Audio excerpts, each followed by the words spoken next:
வணக்கம் banking for Tamil. So இந்த வீடியோவில் நம்ம டிடிஎஸை பற்றி பார்க்க போகிறோம்.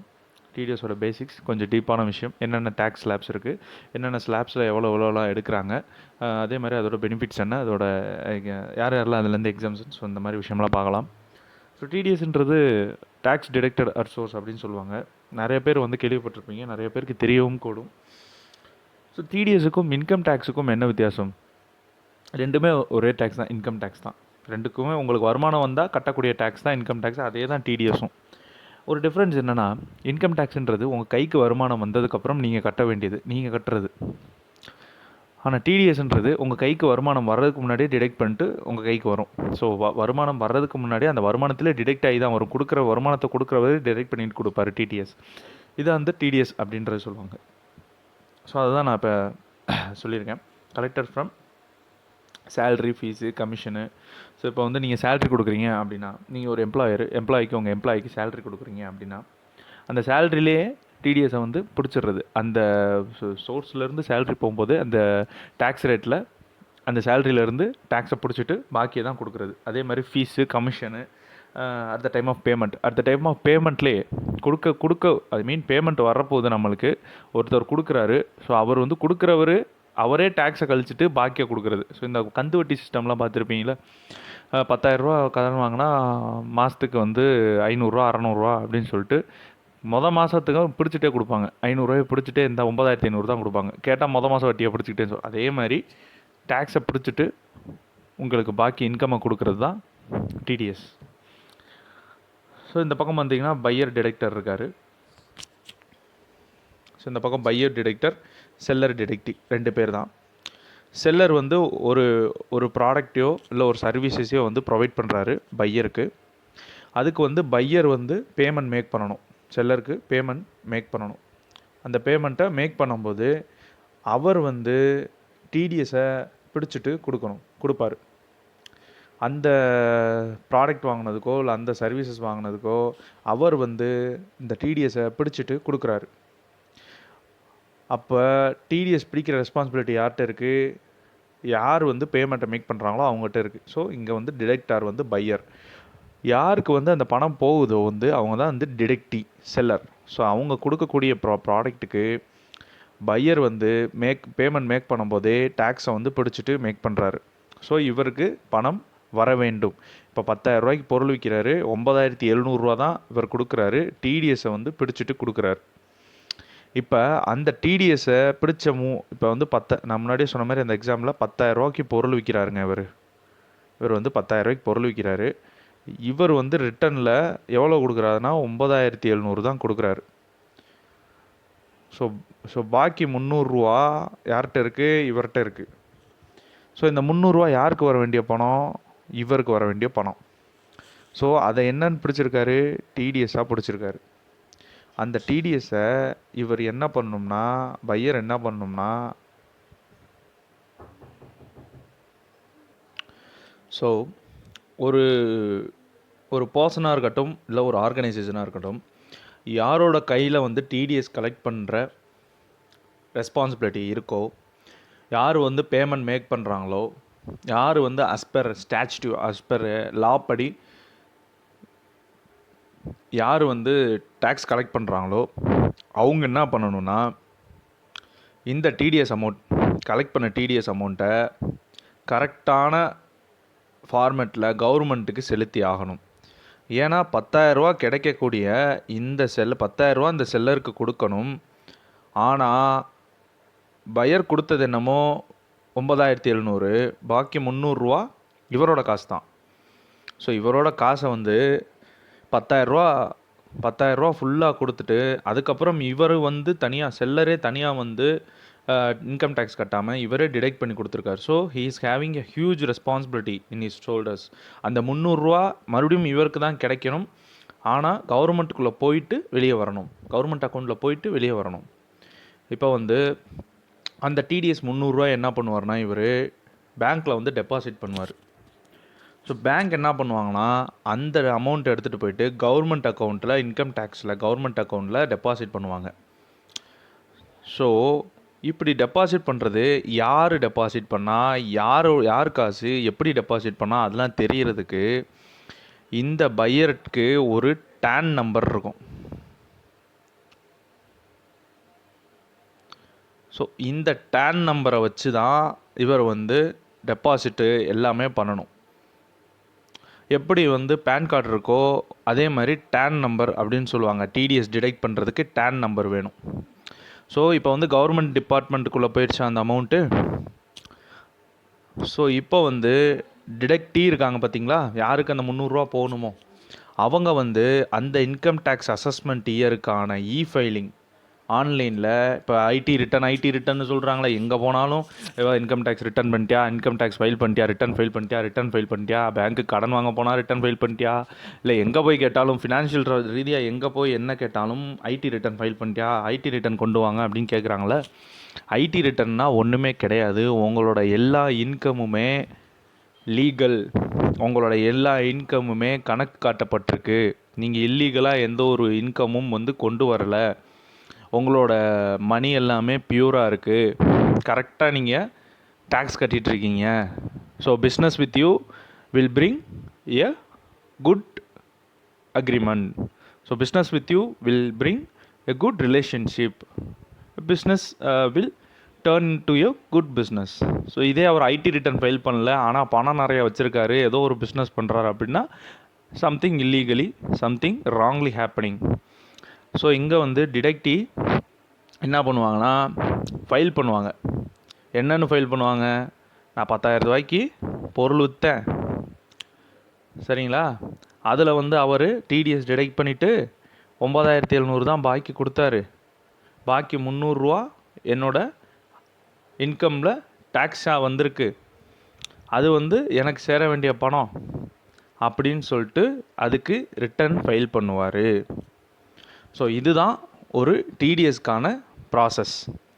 ஸோ இந்த டிடெக்டிவ் வந்து அந்த டிடெக்டிவ் தான் அப்படின்னு சொல்லிட்டு எப்படி கண்டுபிடிக்கிறது? இவருக்கு வந்து டேன் நம்பர் இருக்குது அப்படின்னு சொல்லிட்டாங்க, இவர் வந்து அந்த டிடெக்டிவ் தான் அப்படின்னு சொல்லிட்டு இவருக்கு டேன் நம்பர் இருக்குது, இவருக்கு என்ன இருக்குப்பா? ஸோ இவருக்கு என்ன அப்படின்னு இருக்கும் பார்த்தீங்கன்னா, இந்த டிடெக்டார் என்ன பண்ணுவார்னா ஒரு சர்டிஃபிகேட் இஷ்யூ பண்ணியிருப்பார். ஆமாம், நான் வந்து இந்த மாதிரி இவர்கிட்ட இருந்து ஒரு 300 rupees டேக்ஸ் வந்து டிடெக்ட் பண்ணி நான் வந்து செட்டில் பண்ணியிருக்கேன், டேக்ஸ் டிபார்ட்மெண்ட் அக்கௌண்ட்டில் டெபாசிட் பண்ணியிருக்கேன் அப்படின்னு சொல்லிட்டு ஒரு சர்டிஃபிகேட் இஷ்யூ பண்ணுவார் இவருக்கு. அந்த சர்டிஃபிகேட் ஆஃப் டிடிஎஸ், அதுதான் சொல்கிறாங்க டிடிஎஸ் சர்டிஃபிகேட் ஃப்ரம் டிடெக்டார் அப்படின்னு சொல்கிறாங்களே, அந்த சர்டிஃபிகேட்டை வச்சு இவர் வந்து ஃபைலிங் டாக்ஸேஷன் பண்ணுவார். ஸோ இது வரைக்கும் நீங்கள் புரிஞ்சு வச்சுக்கோங்க. இதுக்கப்புறம் அந்த டேக்ஸ் கிரெடிட் அவருக்கு கிடைக்குமா கிடைக்காதா அப்படின்றது வந்து அடுத்த வரும்போது சொல்கிறேன். ஸோ என்னென்ன சிக்னிஃபிகன்ஸ் இருக்குது அப்படின்னு பார்த்தீங்கன்னா, கவர்மெண்ட்டுக்கு ஒரு 3 சிக்னிஃபிகன்ஸ் இருக்குப்பா. என்னென்ன இருக்குது அப்படின்னு பார்த்தீங்கன்னா, ப்ரீபோன்ஸ் டேக்ஸ் கலெக்ஷன். நான் முன்னாடியே சொன்ன மாதிரி இன்கம் டேக்ஸுன்றது உங்கள் கைக்கு இன்கம் வந்ததுக்கப்புறம் அதுக்கப்புறம் நீங்கள் கட்டுறது. அடுத்த வருஷம் ஜூனுக்குள்ளே கட்டணும், ஆகஸ்ட்டுக்கு 30 இன்கம் டேக்ஸ் ஃபைல் பண்ணணும் அப்படி இப்படின்னு சொல்கிறாங்களே, அது வந்து உங்கள் கைக்கு இன்கம் வந்ததுக்கப்புறம் கட்ட வேண்டியது. ஆனால் இது வந்து உங்கள் கைக்கு இன்கம் வர்றதுக்கு முன்னாடியே பிடிச்சிட்டு வர்றதுனால இது வந்து prepones the tax collection. Prepones, so முன்னாடியே டேக்ஸ் கலெக்ட் பண்ணி வந்துடுது. Regular source of revenue for government. So இப்போ வந்து ஒருத்தருக்கு பணத்தை கொடுத்துட்டு அவர் திருப்ப கொடுப்பாரா? இப்போ வந்து ஒரு 10,000 ரூபா, அதில் வந்து 1000 ரூபா நம்மளுக்கு வரணும், ஆனால் 10,000 ரூபா அவர்கிட்டையும் கொடுத்துட்டோம். இந்த 1000 ரூபாயை திருப்பி கொடுத்துருங்கன்னு சொல்கிறோம். ஒரு 6 மாதத்தில் திருப்பி கொடுப்பாரா மாட்டாரா? 6 மாதத்தில் திருப்பி கொடுக்காமலும் போகலாம், 6 மாதம் 10 மாதம் ஆகலாம். ஆனால் இந்த கொடுக்கும்போது நம்ம 10,000 ரூபாய் கொடுக்கும்போது ஒரு 1000 ரூபாய் நம்ம எடுத்து வச்சுட்டு 9,000 ரூபா கொடுத்தோன்னு வைங்களேன், நம்மக்கிட்ட நம்ம காசு வந்துருச்சு. அந்த ரெகுலர் சோர்ஸ் டிடிஎஸ்ன்றது ஒரு regular source of revenue for government. Wider tax base அப்படின்னு சொல்கிறாங்க. டேக்ஸ் பேஸை இன்னும் கொஞ்சம் ஒய்டர் ஆக்குறதுன்னு என்ன, ஒரு இன்கம் டேக்ஸ் அப்படின்ற ஒரு கட்டத்துக்கு கீழே எல்லாத்தையும் கொண்டு வராமல் டிடிஎஸ், டிசிஎஸ், அந்த டேக்ஸ், இந்த டேக்ஸ் அப்படின்னு சொல்லிட்டு அதுக்குன்னு ஒரு தனியாக பேர் வச்சு எல்லாமே இன்கம் டேக்ஸ் தான், எல்லாமே இன்கத்துலேருந்து நம்ம கட்ட வேண்டியது தான் வரி. பட் அது இன்கம் டேக்ஸு கீழே அந்த அசஸ்மெண்ட், அந்த ஒரு கால்குலேஷன் கீழே கொண்டு வந்து திணிக்காமல் இதெல்லாம் தனியாக கொடுத்துட்றது, அதெல்லாம் வந்து டிடிஎஸ் சிக்னிஃபிகன்ஸ். ஸோ அடுத்து வந்து பார்த்திங்கன்னா டேக்ஸ் பேயருக்கு என்னென்ன சிக்னிஃபிகன்ஸ் அப்படின்னா, டிஸ்ட்ரிபியூட்ஸ் த ஃப்ரீக்வன்சி அப்படின்னு சொல்கிறாங்க, இன்சிடென்ட்ஸ் அப்படின்னு சொல்கிறாங்க. ஸோ ஃப்ரீக்வன்சி நம்மளுக்கு வந்து டிஸ்ட்ரிபியூட் ஆகுது. ஃப்ரீக்வன்சி டிஸ்ட்ரிபியூட் ஆகுதுன்னா என்ன? இப்போ ஒரே டயத்தில் போய் 10 லட்சம் கொடுக்குறதுக்கும் 10 வருஷம் ஒரே ஒரே ஒரே அதாவது எப்படின்னா ஒரே வருஷத்தில் போய் 1 லட்சமாக கொடுக்குறதுக்கும் மாதம் 10,000 ரூபா கொடுக்குறதுக்கும் டிஃப்ரென்ஸ் இருக்கும். இப்போ எஃப்டி போடுறதுக்கும் ஆர்டி போடுறதுக்கும் என்னங்க டிஃப்ரென்ஸு? ஒரு பல்காக இருக்குன்னா அவங்க எஃப்டி போடுவாங்க, கம்மியாக தான் இன்கம் வருது, ரொம்ப கம்மியாக தான் இன்கம் வருது, அதுலேயும் நான் சேமிக்கணும் அப்படின்னா ஆர்டி போடுவாங்க. இப்போ வந்து ஒரு ஒரு அமௌண்ட் வந்து நம்மளுக்கு கொஞ்சம் கொஞ்சமாக போச்சுன்னா அது தெரியாது. நிறையா பல்காக போச்சுன்னு வைங்களேன், ஐயோ என்ன இவ்வளோ போகுது அப்படின்னு நினைப்போம். இப்போ மாதம் நம்ம அக்கௌண்ட்லேருந்து ஒரு நாளைக்கு 10 ரூபாயா போகுதுன்னு வைங்களேன், ஒரு மாதத்துக்கு 50 ரூபாயா நம்ம அக்கௌண்ட்லேருந்து போகுதுன்னு வரையேன், நம்ம வந்து நோட்டீஸ் பண்ணுற அளவு வரைக்கும் அதை வந்து பெருசாக எடுத்துருக்க மாட்டோம். சரி ஏதாவது ஒரு சார்ஜஸ் பிடிக்கிறாங்கப்பா, ஏதோ ஒரு பேங்க்கில் ஏதோ போட்டிருக்கோம், ஏதோ சார்ஜஸ் பிடிக்கிறாங்க, இப்போ 50 ரூபா நான் போயிட்டு அப்படின்னு நினச்சிப்போம். ஆனால் அது தொடர்ந்து ஒரு 100 வாட்டி எடுத்தாங்கன்னா 5,000 ரூபாய் போச்சு, அதே ஒரு 10,000 வாட்டி எடுத்தாங்கன்னா 50,000 போச்சு. ஸோ இந்த மாதிரி கொஞ்சம் கொஞ்சமாக இருக்கும்போது நம்மளுக்கு வந்து அதோட பெயின் தெரியாது. ஸோ அது மாதிரி டேக்ஸ் வந்து டிடிஎஸ் முன்னாடியே கட்டிட்டனால அடுத்து நம்ம டேக்ஸ் ஃபைல் பண்ணுறம்போது, ஒருவேளை சேலரி கிளாஸாக இருந்தீங்கன்னு வைங்களேன், வேறு எதுக்கோ உங்களுக்கு வந்து டிடிஎஸ் வந்து ஃபைல் நீங்கள் வந்து டெபாசிட் பெற்றிருக்கீங்க, டெபாசிட் இன்ட்ரெஸ்ட்டுக்கு வந்து டிடிஎஸ் கட்டணும். ஸோ அதுக்கு வந்து டிடெக்ட் ஆகி தான் உங்களுக்கு இன்கம் வந்திருக்கு. நீங்கள் நாளை பின்ன போயிட்டு மார்ச் 30 போயிட்டு ஃபைல் பண்ணும்போது அடுத்த வருஷம் இந்த இன்ட்ரெஸ்ட்டுக்கும் சேர்த்து இன்கம் டேக்ஸ் கட்ட தேவையில்லை. ஏன்னா ஆல்ரெடி அது வந்து டேக்ஸ் டிடெக்ட் ஆகிடுச்சு. உங்களுக்கு டிடிஎஸ் சர்டிஃபிகேட் பேங்க் இஷ்யூ பண்ணி போய் கேட்டால் இன்ட்ரெஸ்ட் சர்டிஃபிகேட் கொடுத்துருவாங்க. இன்ட்ரெஸ்ட் சர்டிஃபிகேட்டை ப்ரொடியூஸ் பண்ணிட்டோம்னா அந்த இன்ட்ரெஸ்ட் வந்து உங்கள் இன்கம் டேக்ஸ் கணக்கில் எடுத்துக்க மாட்டாங்க, அதர் இன்கம்னு போட்டு ஒதுக்கிடுவாங்க. ஏன்னா ஆல்ரெடி அதுக்கு டேக்ஸ் பிடிச்சாச்சு. ஸோ உங்களுக்கு பேர்டன் வந்து கம்மியாயிரும். சிம்பிள் மோட் ஆஃப் பேமெண்ட், ரொம்ப சிம்பிள். நீங்கள் போயிட்டு இன்கம் டேக்ஸ் கட்டுற மாதிரி போயிட்டு அதை ஃபைல் பண்ணிவிட்டு போயிட்டு ஐடி ஆஃபீஸில் போயிட்டு உட்காந்துட்டு சலான் போட்டு அக்கௌண்ட்டில் கட்ட அதெல்லாம் தேவையே இல்லைங்க. உங்களுக்கு வரும்போதே அதுவே ஆகிட்டு வந்துடும், அவங்களே எடுத்துகிட்டு கொடுத்துருவாங்க. உங்களுக்கு simple mode of payment. So நான் முன்னாடியே சொன்ன மாதிரி TDS is a part of income tax. டிடிஎஸ்ன்றது ஒரு இன்கம் டேக்ஸ் தான், pay as you own. So உங்கள் கையில் காசு வர்றதுக்கு முன்னாடி நீங்கள் கட்டிட்டு தான் உங்களுக்கு கையில் காசு வரும். ஸோ வென் டிடிஎஸ் இஸ், நான் முன்னாடியே சொன்னேன் பார்த்தீங்களா, இப்போ வந்து அதாவது எப்படி சொன்னேன்னா, நம்ம முன்னாடி சொன்ன ஒரு எக்ஸாம்பிளில் அவர் வந்து ஃபைலிங் வந்து பண்ணுறாருப்பா, 300 ரூபா அவர் கையில் வந்து கிடைக்குமா இல்லை கிடைக்காதா? அவர் ஃபைலிங் பண்ணுறாரு. டேக்ஸ்னால் எப்படி ரிட்டர்ன் எடுக்கிறது, யாரெல்லாம் ரிட்டர்ன் எடுப்பாங்க, யாரெல்லாம் ரிட்டர்ன் எடுக்க மாட்டாங்க, அதான் வந்து இப்போ நான் இந்த ஒரு சின்ன விஷயத்தில் சொல்ல போகிறேன். So when TDS is greater than, when tax is greater than TDS அப்படின்னா, இப்போ வந்து 2.5 லட்ச ரூபா டேக்ஸ் ஸ்லாபு, 2.5 லட்ச ரூபாய்க்கு வருஷ வருமானம், 2.5 லட்ச ரூபாய்க்கு மேலே இருக்கிறவங்களுக்கு, வருஷ வருமானம் இருக்கிறவங்களுக்கு 10% டேக்ஸ் கட்டணும் அப்படின்னு சொல்லிட்டு கவர்மெண்ட் சொல்லியிருக்குன்னு வைங்களேன். இப்போ வந்து இந்த இடத்துல வந்து இந்த விஷயம் ப்ளே ஆகுது, ஃபைலிங் அப்படின்றது. ஸோ 2.5 லட்ச ரூபா வருஷ வருமானம் இருக்கணும். அந்த வருஷ வருமானம் 2.5 லட்ச ரூபாய்க்குள்ளே இருந்தால் உங்களுக்கு இன்கமுக்கு நீங்கள் டேக்ஸ் கட்ட தேவையில்லை. ஆனால் ஒரு பாட்டி இருப்பாங்க, பாட்டி போயிட்டு வயசான காலத்தில் சீனியர் சிட்டிசனில் வந்து அமௌண்ட்டு போட்டு வச்சுருப்பாங்க எஃப்டி டெபாசிட்டில். அவங்களுக்கு வந்து இன்ட்ரெஸ்ட் வந்து 50,000 60,000 போயிடுச்சுன்னு வைங்களேன், அதுக்கு டிடிஎஸ் பிடிச்சிருவாங்க. ஸோ 60,000 வெறும் அவங்களுக்கு வருமானம் 60 தான், அவங்க ரிட்டையர்டு, அவங்க எந்த வேலைக்கும் போகல, அவங்களுக்கு மாதம் வருஷம் இன்ட்ரெஸ்ட்டு வருமானம் வந்து 60,000 வருது. இந்த 60,000 வருஷ வருமானம் அவங்களுக்கு, அதுவும் அந்த எஃப்டியிலேருந்து வருது.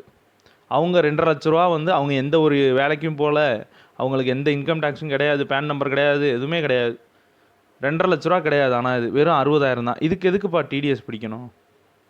ஏன்னா டிடிஎஸ்க்கு ஒரு ஸ்லாப் இருக்குது. 40,000க்கு மேலே இன்ட்ரெஸ்ட் போச்சுன்னா ஒரு பர்சன்டேஜ், 10% பேன் கார்டு இருந்துன்னா 20% பேன் கார்டு இல்லைன்னா, இதுதான் வந்து டேக்ஸ் பிடிச்சி, இது ஒரு ரூல். அந்த 10%, 60,000ல் 10% எவ்வளோ? 60,000ல் 10%. ஸோ அந்த அமௌண்ட்டை எடுத்துகிட்டு போயிட்டு பேங்க் என்ன பண்ணுவாங்கன்னா கவர்மெண்ட் அக்கௌண்ட்டில் போய் கட்டி விட்ருவாங்க, டிடிஎஸ்ஸாக எடுத்து அந்த பார்ட்டி அக்கௌண்ட். ஸோ அப்படி கட்டி விட்டாங்கன்னா 44,000 ரூபா இருக்குன்னு வைங்களேன். ஸோ பாக்கி 54,000 ரூபா இருக்குன்னு வைங்களேன். பாக்கி 54,000 ரூபா மட்டும்தான் அந்த பார்ட்டிக்கு கொடுப்பாங்க. ஸோ பாக்கி 54,000 60,000 ஒரு இடத்துல இந்த பாட்டிக்கு 54,000 தான் வருது. பாக்கி 4,000 6,000 அந்த பாட்டியோட காசு. ஸோ இதை என்ன பண்ணுறது? இதை அந்த பாட்டி எப்படி இருப்பாங்க? So when TDS tax is greater than TDS, டேக்ஸோட ஸ்லாப் எவ்வளோ? 2,50,000. ஆனால் பார்ட்டிக்கு டிடிஎஸ் எவ்வளோ?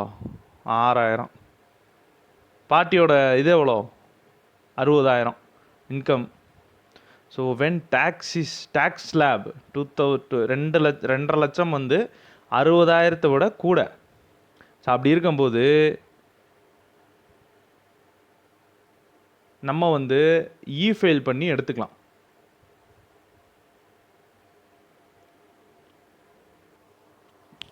ஸோ இதே ஒருவேளை அவங்க கட்டக்கூடிய டேக்ஸ் வந்து அந்த டேக்ஸ் ஸ்லாபை விட கம்மியாக இருந்துச்சுன்னு வைங்களேன், ஃபைலிங் பண்ணி ரிட்டன் எடுத்துக்கலாம். இவ்வளோதான், வேறு எதுவுமே கிடையாது.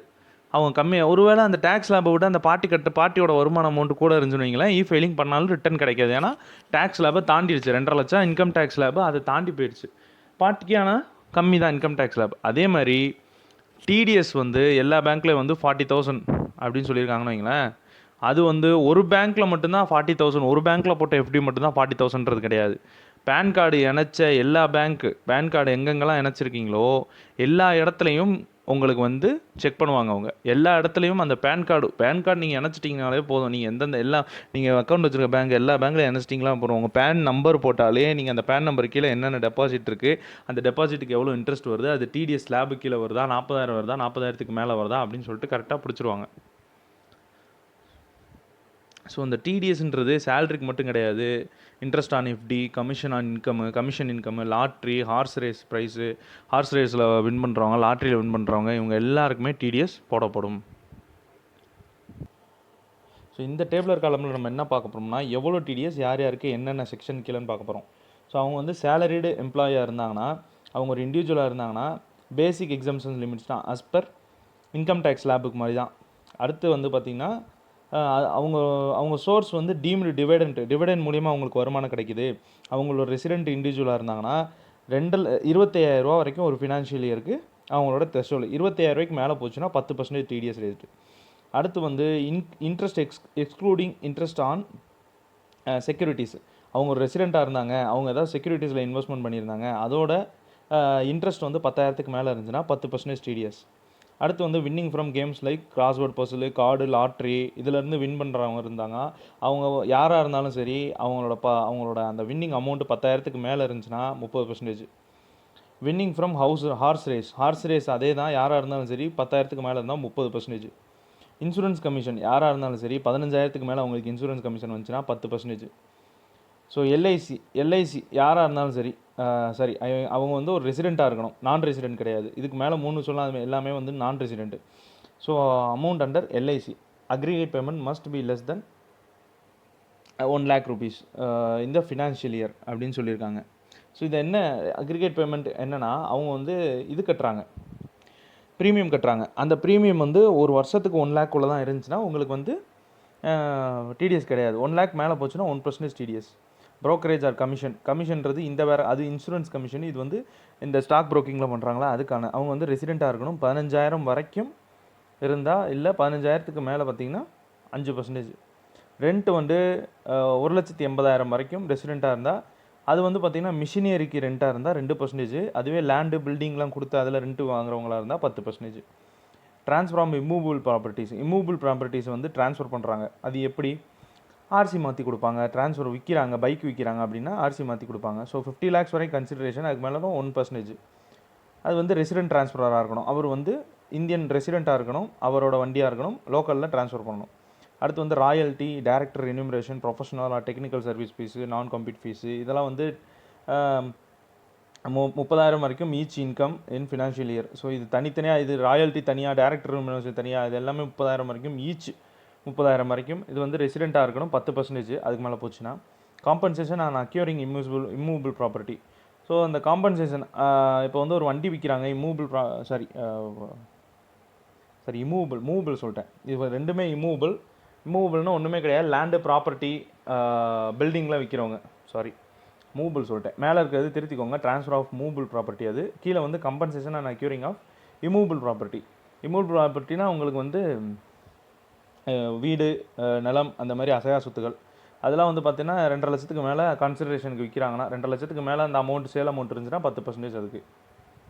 ஸோ அடுத்து வந்து பார்த்தீங்கன்னா எந்தெந்த விஷயத்துக்கு டிடிஎஸ் எக்ஸாம்ட் அப்படின்னு பார்க்க போகிறோம். இந்த amount is paid to Reserve Bank of India government or any such body. So TDS வந்து ரிசர்வ் பேங்க் ஆஃப் இந்தியா,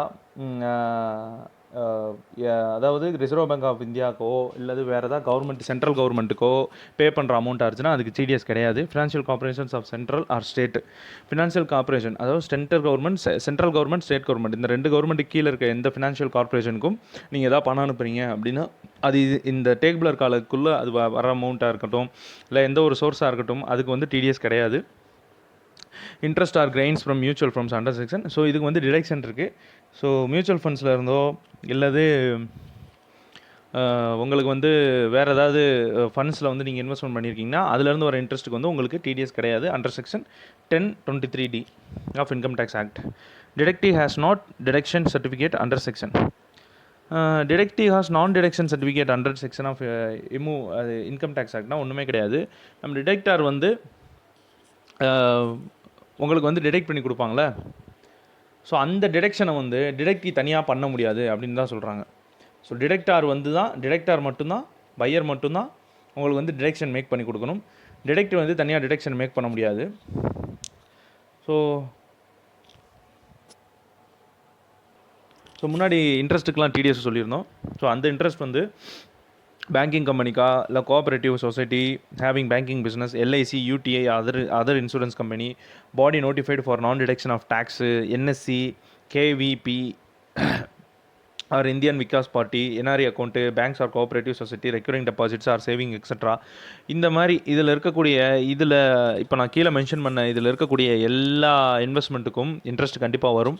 அந்த இன்ட்ரெஸ்ட்டுக்கு வந்து உங்களுக்கு வந்து டிடிஎஸ் எக்ஸம்ஷன் இருக்குது. மேக்ஸிமம் முக்கியமாக என்ஆர்இ அக்கௌண்ட் நீங்கள் அதை ஞாபகப்படுத்தி வச்சுக்கோங்க. ஜேவிசி இதெல்லாம் கேட்பாங்க. என்ஆர்இ, என்ஆர்ஓ இதில் 2ல் எதுக்கு டிடிஎஸ் பிடிப்பாங்க அப்படின்னா எல்லோரும் என்ஆர்ஓன்னு தான் சொல்லுவாங்க. ஆனால் என்ஆர்இயில் தான் டிடிஎஸ் கிடையாது, என்ஆர்ஓவில் டிடிஎஸ் இருக்குது உங்களுக்கு. ஸோ அடுத்து நான் முன்னாடி சொன்ன மாதிரி டேன் நம்பர், இந்த டேன் நம்பர்ன்ற வந்து டிடெக்டாருக்கு வேணும். அதேமாதிரி டிடெக்டிட்டேருந்து நீங்கள் வந்து டிடிஎஸ் டிடெக்ட் பண்ணணும்னா உங்களுக்கு வந்து டிடெக்டிவோட பேன் நம்பர் கண்டிப்பாக அட்டாச் பண்ணியிருக்கணும். அதுக்கப்புறம் வந்து ஃபார்ம் 16, 16A, 16B அப்படின்னு சொல்லிட்டு 3 ஃபார்ம் இருக்குது. இது வந்து பார்த்திங்கன்னா உங்களுக்கு வந்து டேக்ஸ் வந்து எவ்வளோ பிடிச்சிருக்காங்க, எவ்வளோ கட்டியிருக்காங்க அப்படின்றது ஒரு விஷயம்தான், ஒன்றுமே கிடையாது. இப்போ வந்து உங்களுக்கு வந்து சேலரி கொடுக்குறாங்க ஒரு கம்பெனி, நீங்கள் ஒரு கம்பெனியில் வேலை பார்க்குறீங்க, அந்த கம்பெனி உங்களுக்கு சேலரி கொடுக்குறாங்கன்னா அந்த சேலரியில் உங்களுக்கு டிடிஎஸ் பிடிச்சிட்டு கொடுக்குறாங்கன்னா அமௌண்ட்டை பிடிச்சிட்டு கொடுக்குறாங்க, அதை வந்து உங்களுக்கு மென்ஷன் பண்ணியும் கொடுக்குறாங்க.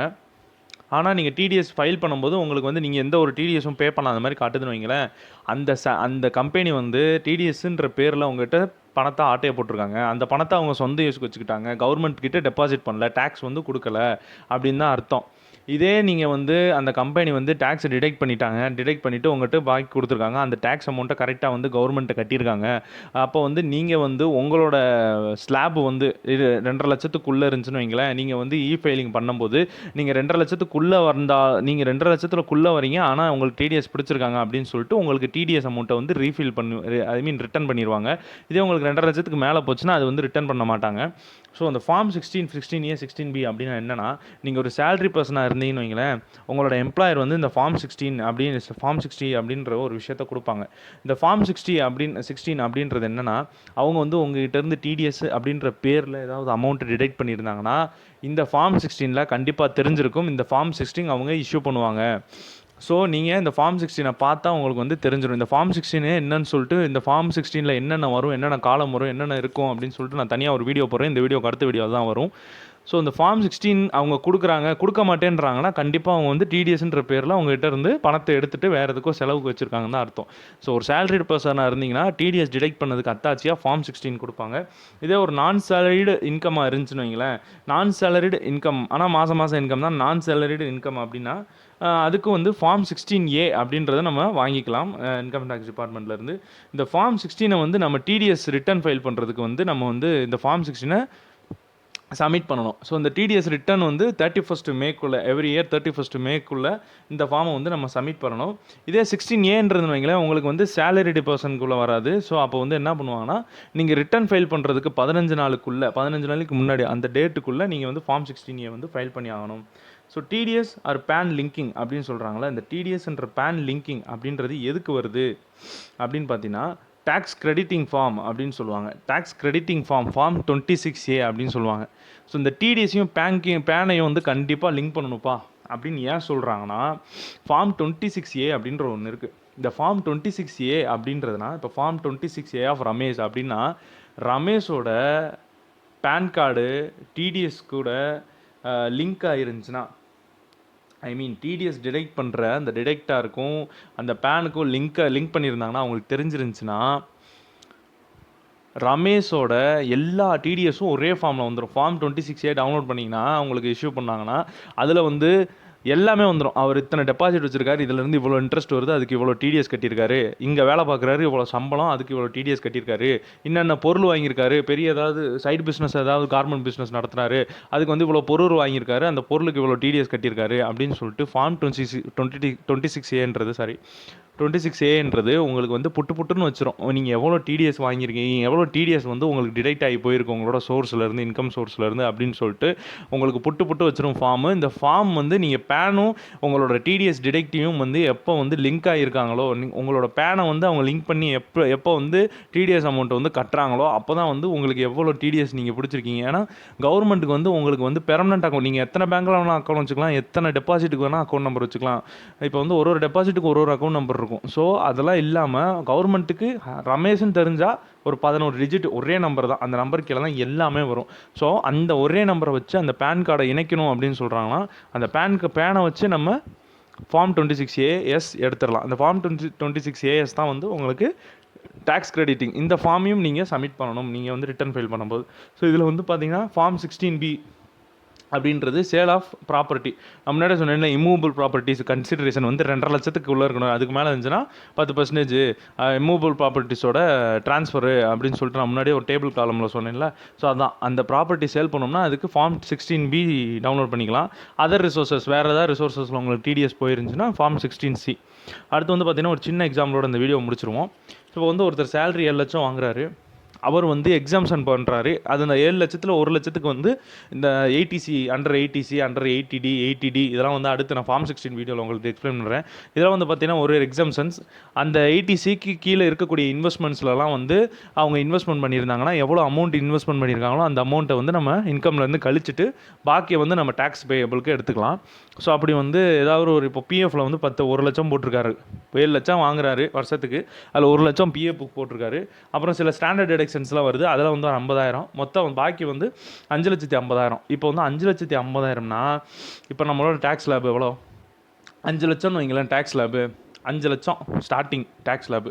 அதுக்கு மேலே போச்சுன்னா நீங்கள் டேக்ஸ் கட்டணும். ஸோ 5 லட்சம் அப்படின்னா டிடிஎஸ் வந்து உங்களுக்கு 10% இப்போ 20% பிடிக்கும். இப்போ வந்து நம்மளுக்கு வந்து 5.5 லட்சம் அங்கே 5.5 லட்சம். ஸோ 5.5 லட்சம்னா உங்களுக்கு 20% டிடிஎஸ். ஸோ உங்களுக்கு வந்து 5 லட்சம்ன்றது நம்மளோட ஸ்லாபு எக்ஸாம்பிளுக்கு. ஆனால் இவருக்கு வந்து 7 லட்சம் வருமானம் வாங்குறாரு, அதில் வந்து 1 லட்சம் வந்து எக்ஸம்ட் ஆயிடுது. ஸ்டாண்டர்ட் டிடக்ஷன்ஸ் ஒரு 50,000, 1.5 லட்சம் இதில் எக்ஸம்ட் ஆயிடுச்சுன்னா 5.5 லட்சம் வருமானம். அந்த 5.5 லட்சம் வந்து நம்மளோட 5 லட்சத்தை விட கூட இருக்குது. ஸோ அவங்களுக்கு 20% டிடிஎஸ். ஸோ இங்கே வாங்கலேன் அதே கேஸ் 7 லட்சம். அதில் வந்து இவர் வந்து ஃபுல்லாக வந்து அந்த 80Cயில் வந்து ஒரு சின்ன இன்ஃபர்மேஷன் 80UC அப்படின்லாம் இருக்குது. ஸோ இதிலலாம் வந்து மேக்ஸிமம் 1.5 லட்சம் வரைக்கும் தான் நீங்கள் இன்வெஸ்ட்மெண்ட் பண்ண முடியும். அதில் வந்து நேஷ்னல் பென்ஷன் சர்டிஃபிகேட் இருக்குது, பிஎஃப் இருக்குது, அதே மாதிரி கவர்மெண்ட்ஸ் ஸ்பான்சர்டு பென்ஷன் ஸ்கீம்ஸில் இருக்குது. அந்தந்த ஸ்கீம்ஸ்லாம் நீங்கள் 1.5 லட்சம் தான் மேக்ஸிமம் போட முடியும். டேக்ஸ் சேவர் பாண்ட்ஸ் இருக்குது, எல்லா பேங்க்ஸ்லையும் டேக்ஸ் சேவர் பாண்ட்லாம் வச்சுருப்பாங்க. ஸோ அந்த பாண்ட்ஸ்லாம் நீங்கள் 1.5 லட்சம் தான் போட முடியும். அப்படி போட்டிங்கன்னா உங்களுக்கு ப்ளஸ் ஒரு ஸ்டாண்டர்ட் டிடக்ஷன்ஸ் ஒரு 50,000 கழிஞ்சா உங்களுக்கு 2 லட்சம் கழிஞ்சா 5 லட்சம் வரும். ஸோ 5 லட்சம்ன்றது பார்டர். ஸோ அந்த பார்டர் தொட்டாலும் உங்களுக்கு 4,99,999 இருந்தால் நீங்கள் எக்ஸாம்டட். ஸோ உங்களுக்கு பார்டரை டச் பண்ணாலும் உங்களுக்கு அதுக்கு 10% தான் டிடக்ஷன். ஸோ இதுதான் வந்து டிடிஎஸ் டிடக்ஷனில் ஒரு முக்கியமான விஷயம். ஸோ இதெல்லாம் உங்களுக்கு தெரியலனாலும் மேக்ஸிமம் நீங்கள் இந்த TAN number TAN deduction form 16A அதே மாதிரி இந்த மெக்கானிசம்லாம் சொன்னேன்ல, இந்த மெக்கானிசம்லாம் நீங்கள் தெளிவாக இருந்தீங்கனாலே போதும். டிடிஎஸ்ன்ற டாப்பிக்கில் அடுத்து வந்து நம்ம நிறைய வீடியோ பார்க்க போகிறோம்.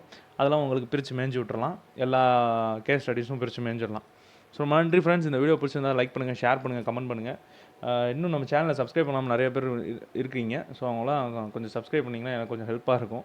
அதே மாதிரி நீங்கள் சப்ஸ்கிரைப் பண்ணிட்டீங்கன்னா உங்களுக்கு உடனே வந்து அப்டேட்ஸ்லாம் உங்களுக்கு வரும். பக்கத்தில் இருக்க பெல் ஐக்கனையும் கிளிக் பண்ணிடுங்க.